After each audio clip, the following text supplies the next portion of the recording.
Bonjour, aujourd'hui je vais effectuer la vidange du liquide refroidissement du thermique du moteur. Euh, à gauche, je sais pas si on voit pas, voilà, là on voit mieux, c'est voilà.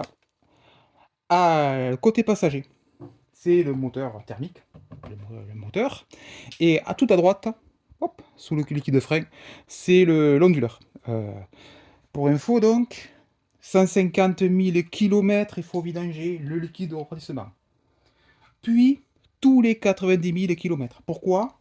Parce qu'on ne peut pas vidanger totalement le liquide de refroidissement. On fait un vidange partiel. C'est pour ça que première fois 150 000 km quand la voiture est neuve. Et ensuite c'est tous les 90 000. Parce on pourra vidanger genre les deux tiers, mais on ne pourra pas vidanger complètement le liquide. Et l'inverteur qui est là-bas, l'onduleur, je veux dire en français, et non ce n'est pas l'inverseur comme il y en a certains disent, l'onduleur là-bas, lui, c'est 240 000 km. Ça tombe bien puisque 150 000 plus 90 000, ça fait 240 000. Une fois qu'il a atteint 240 000, il faut le vidanger.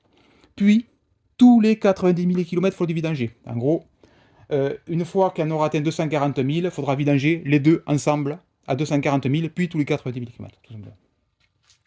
Donc, qu'est-ce qu'on a besoin pour faire la vidange du liquide de refroidissement? Il ne faut pas grand-chose. Il faut un tournevis plat, un tout petit tournevis plat, pour pouvoir sortir des clips. Là. Un procédé d'un petit pied de biche. Il est optionnel, parce qu'on y arrive avec le tournevis plat. On glisse le tournevis plat, et en faisant un manœuvrant, on arrive à enlever le petit cache. Il nous faut un bac de vidange. Moi j'ai pris un truc de lave-glace que j'ai fait un trou dedans. Voilà. Et bien sûr, il nous faut du liquide de refroidissement. Hop, on essaye de mettre, voilà. J'ai pris 3 bidons de 2 litres, j'ai 6 litres donc total. Théoriquement, il y a 4 litres et demi, donc il y a 7 litres au total, 6 litres 9. Mais on peut vidanger environ 4 litres et demi, voilà, c'est ce que je veux dire.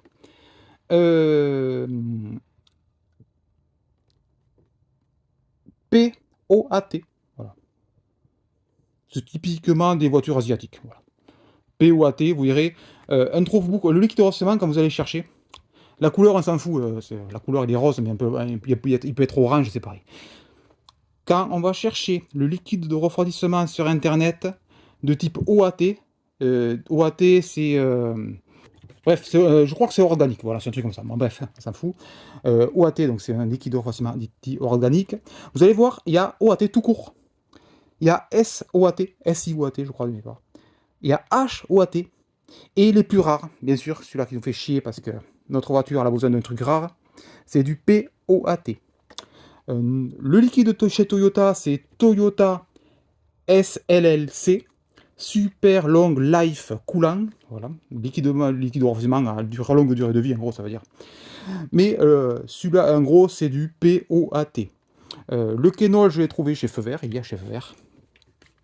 Et c'est de mémoire, c'est 13 € les 2 litres. Mais bon.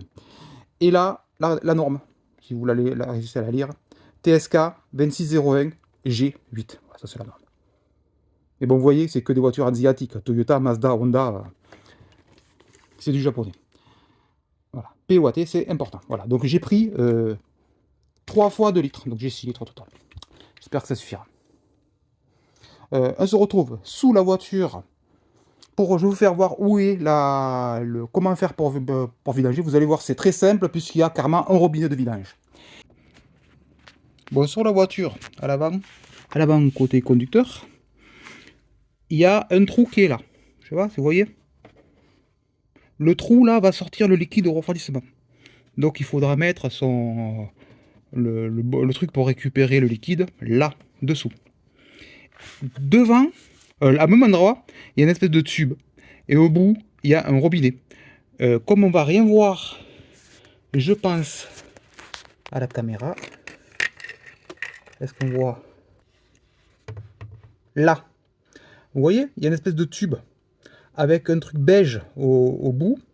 C'est le truc beige, c'est le robinet. Dessous, il y a une espèce de trou. Là, c'est là où va sortir l'eau. Voilà. Donc l'idée, c'est juste derrière, il y a une grille. La voilà, grille. Avec la lumière, c'est pas pratique. Là, voilà. Là, il y a une grille. Et devant, il y a 2 clips. Donc il faut retirer ces 2 clips, baisser la grille, passer la main et attraper le tuyau et le robinet, ouvrir le robinet tout simplement. Donc vous voyez, c'est très simple, il n'y a même pas besoin d'enlever le cache sous le moteur. Via la grille, un accès. Donc j'enlève les 2 grilles, les deux clips là, et on se retrouve.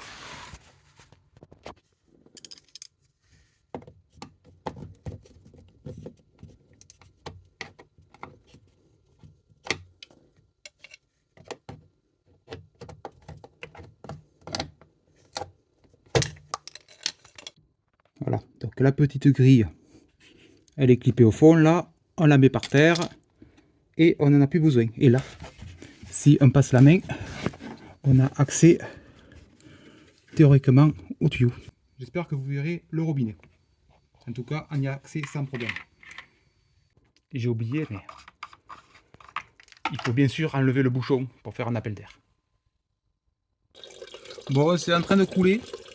Faites attention quand vous le dévissez, je viens de faire la blague, c'est qu'il se dévisse, dès que ça coule un peu, faut pas dévisser plus parce que sinon ça va foutre de partout. Moi c'est un peu cool à l'arrière, c'est pour ça que j'ai mis un chiffon. Il faudra que je pense à rajouter au moins 50 ml au final. Bon, je laisse couler, de toute façon ça va prendre un sacré moment parce que vu le petit robinet qu'il y a, ça prend son temps. Et c'est pas très vissé, donc il ne faut pas se prendre la tête. Je vous retrouve quand le bidon est plein. Bon, ça arrive enfin. Et comme vous pouvez constater, le bidon, il n'est pas plein. Par contre, je pense qu'il faudrait... Vous voyez l'emplacement là, il n'est pas très gros. Je pense qu'il faudrait pouvoir y coller... Oh, ça y est, la fille. Je pense qu'il faudrait pouvoir y coller, mettre un entonnoir là-dedans. Soit un entonnoir découpé avec une bouteille, soit quelque chose, pour canaliser le flux. Parce que quand au début il y a beaucoup de pression, et ça a un peu coulé à côté. Bon, pas grand chose, il doit tomber 50 ml à côté d'ailleurs, c'est légèrement humide au niveau de la dalle, mais sans plus. Voilà. Bon voilà, il a fini. Maintenant je vais boucher, et on va passer à la suite.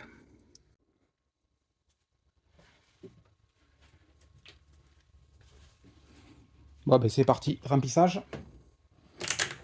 J'ai pesé combien pesait mon bidon vide, plein je veux dire. Comme ça je vais savoir combien pèse le contenant comme d'habitude. Allez. Pour vider, vous ne videz pas comme ça dans ce sens-là, sinon ça fait des bulles, ça fait glouglou. Vous le mettez à l'envers le bidon, n'est-ce pas?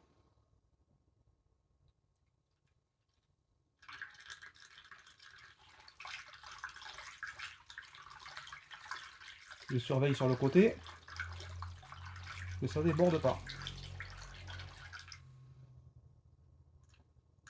J'entends que ça part direct. Et j'ai bien fermé le bouchon, bien entendu. Bon, j'ai du mal à voir, en fait, on a du mal à voir le niveau. C'est quasi impossible. Par contre, si on prend une lampe électrique qui est là, je la mets contre le bocal là, et là, on voit le niveau. Pratique. Le niveau max, il est à la rainure, à la soudure là, la soudure du bocal. Donc là, vous voyez, il me manque 5 mm. Donc je vais ajouter un petit peu d'eau. Du liquide de refroidissement, je veux dire.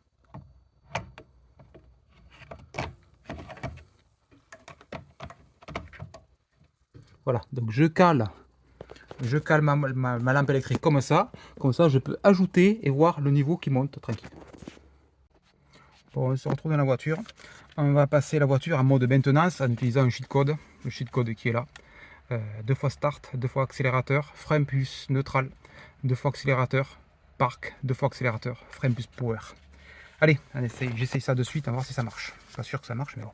Allez, 1, 2, 2 fois accélérateur, 1, 2, frein plus neutral, frein, neutral, 2 fois accélérateur, 1, 2, park, 2 fois accélérateur, et frein plus power. Mode entretien.